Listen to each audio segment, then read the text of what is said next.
म्हणजे घोड पाठक हो. लक्षात येत आहे ना. शिक्षण देते मग शेण खा म्हणा आता. सावित्री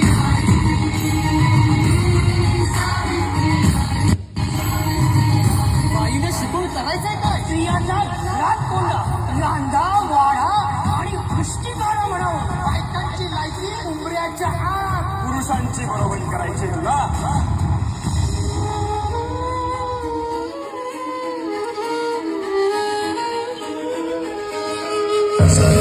आई तुझी ती लढाई स्वाभिमानी हक्कासाठी. तुझी अंगाई गाती दिशा दाही क्रांती सूर्य तुझी या पाठी. साऊ, आज सुद्धा आमच्यामुळे तुम्हाला ही अवहेलना सहन करावी लागते.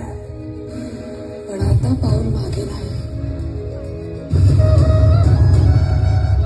या पाणी तापायला ठेवतो.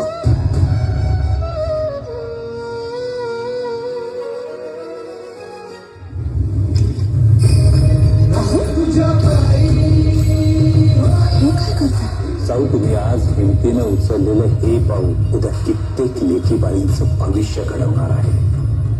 या. ज्ञानज्योती तुझ्यामुळे. साऊ, हो, ज्या हातांनी मला हे बळ दिलं त्यांचा मान नको राखायला. जीवन समर्पिले.